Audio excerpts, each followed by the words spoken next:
राधे राधे। श्रीमद् भगवद गीता के 2वें अध्याय सांख्य योग के 48वें श्लोक में भगवान कहते हैं कि योगस्थ कुरु कर्माणि संग त्यक्ता धनंजय सिद्ध सिद्ध्यौ समो भूत्वा समत्वं योग उच्यते। कहते हैं धनंजय, तू आसक्ति का त्याग करके सिद्धि असिद्धि में सम होकर के योग में स्थित होकर के कर्मों को कर, क्योंकि समत्व ही को ही योग कहा गया जाता है। समभाव से रखे कर, संग त्यक्ता। कहते इसका भावार्थ यह है, किसी भी कर्म में, किसी भी कर्म के फल में, किसी भी देश काल घटना परिस्थिति अंतःकरण बहिकरण आदि प्रकृति वस्तु में तेरी आसक्ति नहीं हो, तभी तू निर्लिप्तता पूर्वक कर्म कर सकता है। अगर तू कर्म फल आदि किसी में चिपक जाएगा तो निर्लिप्तता कैसे रहेगी, और निर्लिप्तता रहे बिना यह कर्म मुक्तिदायक कैसे होगा। सिद्ध सिद्ध्यो समो भूत्वा, आसक्ति के त्याग का परिणाम क्या होगा, सिद्धि और असिद्धि में समता हो जाएगी। कर्म का पूरा होना अथवा न होना, सांसारिक दृष्टि से उसका फल अनुकूल होना या प्रतिकूल होना, उस कर्म को करने से आदर निरादर निंदा प्रशंसा होना, अंतःकरण की शुद्धि होना अथवा न होना, आदि आदि जो भी सिद्धि और सिद्धि है उसमें व्यक्ति को सम रहना चाहिए। कर्मयोग की इतनी समता अर्थात निष्काम भाव होना चाहिए कि कर्मों की पूर्ति हो चाहे न हो, फल की प्राप्ति हो चाहे ना हो, अपनी मुक्ति हो या न हो, मुझे तो केवल कर्तव्य कर्म करना है। साधक को असंगतता का अनुभव न हुआ हो, उसमें समता न आई हो, तो भी उसका उद्देश्य असंग होने का, सम होने का ही हो। जो बात उद्देश्य में आ जाती है वही अंत में सिद्ध हो जाती है। अतः साधन रूप समता से अर्थात अंतःकरण की समता से साध्य रूप समता स्वतः आ जाती है। तथा योगम वाप्यसी, कहते योगस्थ कुरु कर्माणि, योगस्थ होकर के सिद्धि असिद्धि में सम होने के बाद उस समता में निरंतर अटल स्थित रहना ही योगस्थ होना है। जैसे किसी कार्य के आरंभ में गणेश जी का पूजन करते हैं तो उस पूजन का कार्य करते समय हरदम साथ में नहीं रखते। ऐसे ही कोई यह न समझे कि आरंभ में एक बार सिद्धि असिद्धि में सम हो गए तब उस समता को हरदम साथ में नहीं रखना है। राग द्वेष करते रहना है। इसलिए भगवान कहते हैं समता में हरदम स्थित रहते हुए कर्तव्य कर्म करना चाहिए, राग द्वेष में नहीं पड़ना चाहिए। समत्व योग उच्यते, समता ही योग है, अर्थात समता परमात्मा का स्वरूप है। यह समता अंतःकरण में निरंतर बनी रहनी चाहिए।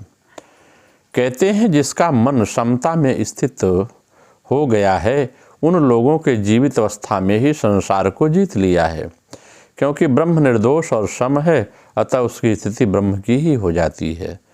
ब्रह्मविद् ब्रह्म भवति, सामता का नाम योग है, यह योग की परिभाषा है। इसकी चर्चा और बढ़ाते हैं अगर हम इसकी व्याख्या करें।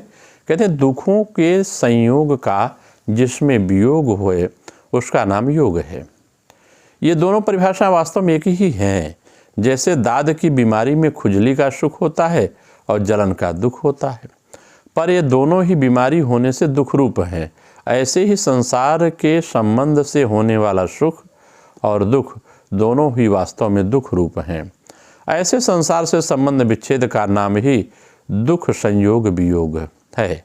अतः चाहे दुख के संयोग का वियोग हो अथवा सुख दुख के रहित होने का हो, चाहे सिद्धि या सिद्धि में अर्थात सुख दुख में सम होना कहें, एक ही बात है। इस श्लोक का यह तात्पर्य हुआ कि स्थूल सूक्ष्म और कारण शरीर से होने वाली मात्र क्रियाओं को केवल संसार की सेवा रूप से करना है, अपने लिए नहीं। ऐसा करने से ही समता आएगी। कहीं बुद्धि दो तरह की होती है, एक होती है अव्यवसायत्मिका बुद्धि और दूसरी है व्यवसायत्मिका बुद्धि, जिसमें सांसारिक सुख भोग आराम मान बढ़ाई आदि प्राप्त करने का योग होता है, ध्येय होता है। वह बुद्धि अव्यवसायत्मिकता होती है, जिसमें समता की प्राप्ति करने का, अपना कल्याण करने का ही उद्देश्य रहता है। वह बुद्धि व्यवसायत्मिकता बुद्धि होती है। अव्यवसायित्मिकता बुद्धि अनंत होती है और व्यावसायिकता बुद्धि जो होती है वह एक होती है। जिसकी बुद्धि अव्यवसायिकता होती है वह स्वयं अव्यवसायी अव्यवस्थित होता है तथा वह संसारी होता है। जिसकी बुद्धि में व्यावसायिकता होती है वह व्यवसायी यानी व्यवस्थित होता है तथा वह साधक होता है। समता भी दो तरह की होती है, साधन रूप समता और साध्य रूप समता। साधन रूप समता अंतःकरण की होती है और साध्य रूप समता परमात्मा स्वरूप की होती है। सिद्धि असिद्धि अनुकूलता प्रतिकूलता आदि में सम रहना अर्थात अंतःकरण में राग द्वेष का न होना साधना का समता भाव है। अब इन चारों भेदों को यूँ समझें कि एक संसारी होता है और एक साधक होता है, एक साधन होता है और एक साध्य होता है। भोग भोगना और संग्रह करना, यही भोग भोगना और संग्रह करना यही जिसका उद्देश्य है वह संसारी है और उसकी एक व्यावसायिकता बुद्धि नहीं होती, प्रत्युत कामना रूपी शाखाओं वाली अनंत बुद्धियाँ होती हैं। मेरे को तो समता की प्राप्ति ही करनी है चाहे जो हो जाए, ऐसा निश्चय करने वाले की व्यावसायिकता बुद्धि होती है। ऐसा साधक जब व्यवहार क्षेत्र में आता है तब उसके सामने सिद्धि असिद्धि, लाभ हानि, अनुकूल प्रतिकूल परिस्थिति आदि आने पर वह उसमें सम रहता है, राग द्वेष नहीं रहता। इस साधन रूप समता में वह संसार से ऊंचा उठ जाता है। साधन रूप समता में स्वतः सिद्ध समरूप परमात्मा की प्राप्ति हो जाती है। अगर हम इस श्लोक का व्याख्या क्रिया योग के माध्यम से करें तो यह बात स्पष्ट होती है। कहते हैं कि हे धनंजय, एकमात्र परमेश्वर परता ही योग है। हाँ, सारा कार्य ब्रह्म को समर्पित होना चाहिए। उस योग में अवस्थित होकर कर्म करो और कर्तृत्वाभिनिवेश, मैं करता हूँ यह मेरा काम है, ऐसा भाव त्याग दो। केवल भगवत आश्रय लेकर कर्म करो। इस प्रकार कर्म का फल जो ज्ञान या सत्शुद्धि है उसकी प्राप्ति अप्राप्ति में समभाव रखकर केवल ईश्वरार्पण बुद्धि से कर्म करो। सज्जन लोग इस प्रकार के समत्व को योग कहते हैं।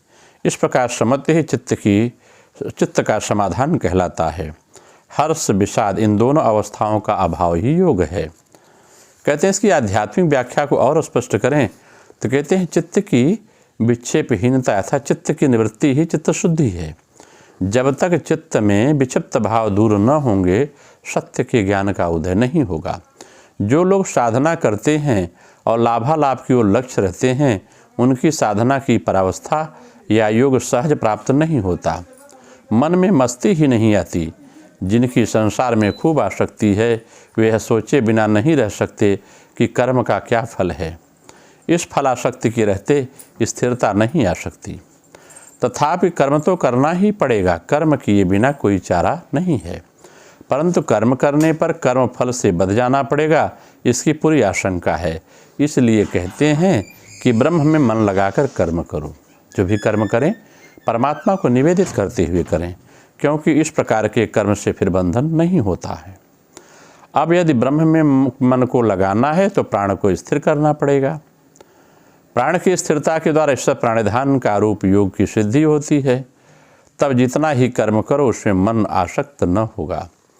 तब एक ऐसा स्थिर भाव आएगा जिससे सारे कर्म साथ साथ मन का बंधन छिन्न भिन्न हो जाएगा। जितनी ही श्वास प्रश्वास की स्थिरता होगी उतनी ही ब्रह्माकाश में चित्त विलीन होता जाएगा। तब सभी कर्मादि तो होंगे, परंतु कौन कर्म करता है और किसका कर्म होता है तथा उस कर्म का फल क्या है, इस सब का उच्च अनुसंधान नहीं रहेगा। सारा कर्म परमात्मा को समर्पित करते हुए हम चलते हैं। इस प्रकार से भगवान के क्रिया योग का यह भाव पूरा हुआ। नमो नारायण। राधे राधे। आप सबका मंगल हो।